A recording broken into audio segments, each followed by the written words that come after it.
So hello everyone, welcome back. और I know मैं ये वीडियो बहुत टाइम के बाद बना रहा हूँ बिकॉज मेरा मन नहीं था बनाने का। सो द थिंग इज़, मुझे बताना है कि मेरा बायोलॉजी का एग्ज़ाम कैसा गया। सो मैं पहले डेट दिखा देता हूँ। आज 2 अप्रैल सुबह सुबह 11 बजे मैं ये वीडियो बना रहा हूँ। सुबह सुबह 11 बज रहे हैं अभी। और मैं बताता हूँ मेरे बायोलॉजी का एग्ज़ाम कैसे गया। आई नो मैं लगभग एक हफ़्ते के बाद ही मैं वीडियो बना रहा हूँ। फ्राइडे को मेरा पेपर था और मैं थर्सडे को वीडियो बना रहा हूँ, बट कोई बात नहीं। देखो, तो मेरा जो सेट था, मेरा बेसिकली सेट 3 था और क्वेश्चन पेपर कोड मुझे याद नहीं, शायद 5723 ऐसा करके कुछ था, मुझे याद नहीं ढंग से। ठीक है, तो ये था। देखो, द थिंग इज़ कि मेरे क्वेश्चन पेपर को एक क्वेश्चन था ना, जो मैं बताने की percentage of tropical evergreen forest, उसका आंसर 6% था, बट मुझे याद नहीं था, तो मैंने 8% कर दिया था। कोई मेरे ना वहाँ नंबर चले जाएंगे। और एक और क्वेश्चन था भाई, सबसे बड़ी गलती मैंने कर दी, उसकी वजह से मेरा पूरा दिमाग ख़राब हो गया। मैंने एग्ज़ाम में कैसे गलत कर दिया भाई। डायग्राम बना था हमें माइक्रोस्पोरेंजियम का, ठीक है, जो होता नहीं है ऐसा वाला डायग्राम जो हमें बनाना होता है। माइक्रोस्पोरेंजियम हमें यहाँ दिखाना था, माइक्रोस्पोरेंजियस, तो वो बताना था। मैंने उसके बजाय मैंने पॉलन ग्रेन बना दिया, पता नहीं क्या सोच के पॉलन ग्रेन बना दिया मैंने। तो वहाँ मेरा बहुत बड़ा ब्लंडर हो गया। शायद 3 नंबर का क्वेश्चन था वो, तो 3 नंबर तो मेरे वहाँ चले गए। सबसे बड़ी गलती मेरी यही थी कि मैंने क्वेश्चन वहाँ पे ढंग से नहीं पढ़ा था। एक तो वो हो गया। ये तो चलो मुझे ये वाला पता ही नहीं था इसका डेटा। उसके बाद हमारे पेपर में जो एक फर्स्ट क्वेश्चन था, पहला क्वेश्चन एक एमसीक्यू का था। उसमें भाई ऐसा नाम दे रखा था जो मैंने आज तक कभी देखा ही नहीं। प्लांट, पता नहीं प्लांट था, बैक्टीरिया था, फंगस था, क्या था पता नहीं। मुझे तब याद भी नहीं क्वेश्चन में नाम क्या था उसका। एक वो था। और अ, एक और क्वेश्चन था, दैट इज़ 5 नंबर का क्वेश्चन था, दैट इज़ ट्रांसक्रिप्शन में हमारा जो ट्रांसक्रिप्शन हमारा 5 नंबर का क्वेश्चन था, वो ट्रांसक्रिप्शन का, कि हमारा प्रोकैरियोट्स में ऐसा होता है। तो पहले तो मैंने वो एक्सप्लेन कर दिया कि प्रोकैरियोट्स में लाइक होता कैसा है, ठीक है। बाद में ना वो क्वेश्चन ना 3+2 की फॉर्म में था ना, तो 3+2 की फॉर्म में, तो 3 मार्क्स तो मैंने एक्सप्लेन कर दिया बढ़िया। 2 नंबर की फॉर्म में एक पता नहीं अजीब सा क्वेश्चन पूछा था, वो मुझे कोई आइडिया नहीं था कि मेरे वहाँ नंबर कट जाएंगे। और एक जो मुझे जहाँ पॉसिबल नंबर लग रहा है, दैट इज़ भाई डेफिनेशन। भाई तुम खुद सोचो, किसने एक्सपेक्ट किया होगा कि हमारे पेपर में डेफिनेशन आ सकती है जेनेटिक कोड की। ऑफ कोर्स किसी ने भी एक्सपेक्ट नहीं किया था। तो एट द एंड मैंने खुद से बना के सारी डेफिनेशंस लिखी है। तो पता नहीं भाई, अब डेफिनेशन में देखा जाएगा वो जैसे जैसा नंबर देगी। और एक और क्वेश्चन था ह्यूमन हेल्थ का कोई क्वेश्चन था, वो भी मैंने पूरा ब्लंडर कर दिया उसमें।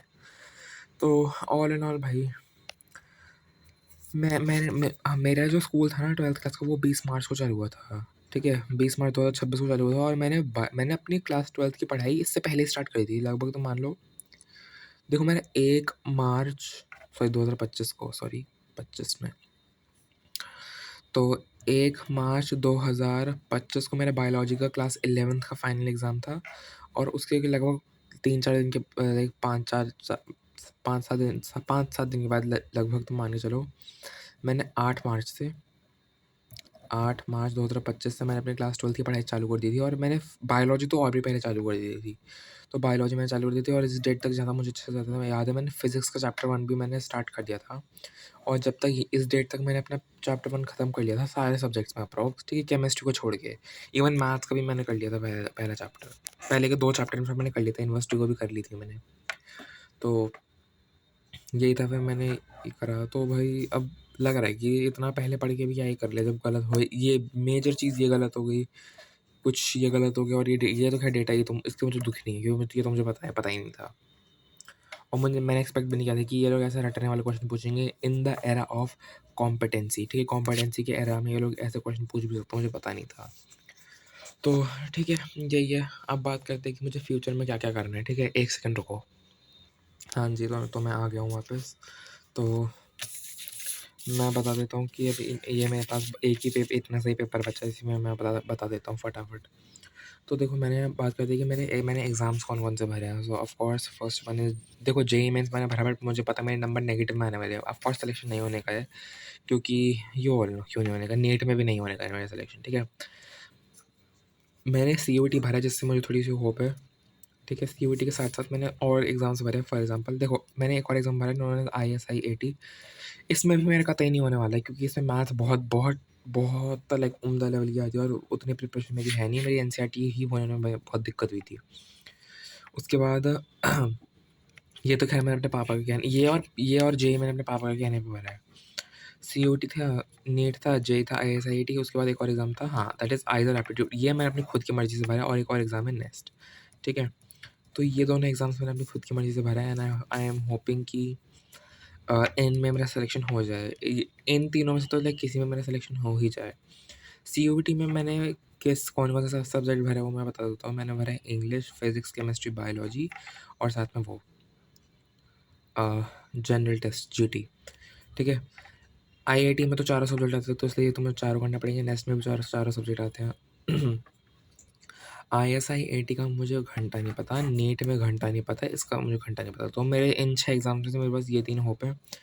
और मेरे पेरेंट्स एक और एग्ज़ाम कह रहे हैं, पता नहीं कोई यूनिवर्सिटी का शायद, मैं भूल गया उसका नाम, बट मैं किसी यूनिवर्सिटी का एग्ज़ाम है वो, और वो यहाँ नहीं है, थोड़ी दिल्ली में नहीं है, दिल्ली के थोड़ी बाहर है वो यूनिवर्सिटी।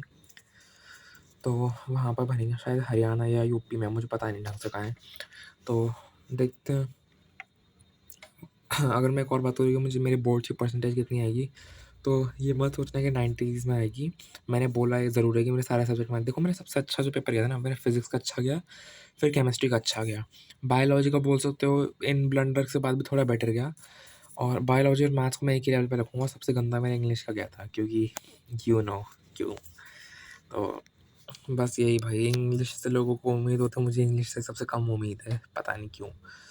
सो बहुत ज़्यादा मैं बात नहीं करना चाहता इसके बारे में। भाई मेरा लैंग्वेज एक सब्जेक्ट से ना कुछ अलग ही रिश्ता रहा है। अगर तुम लोगों को नहीं पता, वैसे तुम्हें पता ही नहीं होगा कि भाई टेंथ क्लास में मैं हिंदी में मैं सारे सब हिंदी में मैं पूरे साल फेल हुआ हूँ। फेल मतलब एग्जैक्टली फेल। तो मान लो 80 में से मेरे लाइक बेयरली 20 लाइक 32 पासिंग चाहिए होते ना, मेरे तो मान लो 20 से भी कम आते थे मेरे नंबर। हिंदी मेरी इतनी ज़्यादा ख़राब थी, क्योंकि मुझे लिखना नहीं आता था, ना मुझे पढ़ना आता था हिंदी भाई। मुझे पता भाई मैंने बोर्ड्स कैसे पास करे, बहुत मुश्किलों से पास करे। 10th क्लास की 11th में इंग्लिश पे इतना ध्यान दिया नहीं, क्योंकि ये चारों सब्जेक्ट थे ऑलरेडी, तो पता नहीं भाई। तो मैं अभी थोड़ा और एक और अपना प्लान बताता हूँ ज़रा। तो ये मेरे पास एक नोट पैड था, इसके अंदर मैंने अपना थोड़ा सा लिखा हुआ है कि मैंने अपना पूरा प्लान बनाया, मुझे फर्स्ट वीक में क्या करना है, सेकंड वीक में क्या करना है, थर्ड वीक में क्या करना है, फोर्थ वीक में, ऐसे करते करते पूरे शायद 9 वीक तक है। ये वीक टेन मेरे पास एक एक्स्ट्रा वीक है। वीक 9 तक मैंने अपना सारा सिलेबस कर लिया है। फिजिक्स, केमिस्ट्री, मैथ, बायो चारों का। वो इसलिए क्योंकि मुझे ये वाला एग्ज़ाम मेरा मेन टारगेट है। आईआईटी और नेस्ट मेरे मेन टारगेट ये दोनों एग्ज़ाम्स है। तो इसलिए मैंने इन एग्ज़ाम्स के हिसाब से मैंने बनाया। तो देखो हमारा एग्ज़ाम जो है किस डेट को है, नेस्ट का 6 जून को, और आईआईटी का 7 जून को है। तो मैंने इन एग्ज़ाम्स के हिसाब से सोच के मैंने अपना पूरा प्लान बनाया। तो पूरे देखो पीसीएमबी लास्ट 11-12 का पीसीएमबी पूरा मिला के लगभग एनसीईआरटी के हिसाब से 128 चैप्टर बनते हैं। 128 पता नहीं भाई, मैंने बहुत पहले प्लस किए थे सारे चैप्टर्स। कुछ भी हो, पर जो मेरे पास ना ऑल्दो कुछ बुक्स वगैरह पढ़ी हो, उन बुक्स के अंदर जो चैप्टर्स है ना, वो लगभग पूरे 100 चैप्टर है बस। तो 100 नंबर ऑफ, मैं इसके हिसाब से चलूँगा जो मेरे पास बुक्स पढ़ी है आईआईटी और नेस्ट की। तो बाय द वे मेरे पास आईएसटी की बुक्स पढ़ी है। तो 100 नंबर की जो है उनमें 100 चैप्टर्स है। तो 100 चैप्टर्स को मैंने 2 महीने के अंदर ऐसे लगभग डिवाइड किया है, हर हफ्ते में क्या क्या करना है। और मैंने थोड़ा सा कनेक्शन बिल्डअप करने की कोशिश की है। जैसे कि मैं यहाँ पे केमिस्ट्री का बायोमोलिक्यूल्स और बायोलॉजी का बायोमोलिक्यूल्स साथ में करूँगा, ताकि क्वेश्चन प्रैक्टिस बढ़िया से हो जाए। उसके बाद आगे मैंने एटॉमिक स्ट्रक्चर रखा है केमिस्ट्री में। ये सेकंड वीक का है। सेकंड वीक मेरा 5 अप्रैल से चालू होगा और 11 अप्रैल तक ख़त्म होगा। तो एटॉमिक स्ट्रक्चर्स मैंने चालू किया। साथ में मैंने फिज़िक्स में भी पूरा मॉडर्न फिज़िक्स निपटाने की कोशिश करूँगा मैं, ठीक है। और बायोलॉजी में भी थोड़े इंपॉर्टेंट चैप्टर्स हैं। इसके कंटिन्यूएशन में ये वाले चैप्टर्स हैं।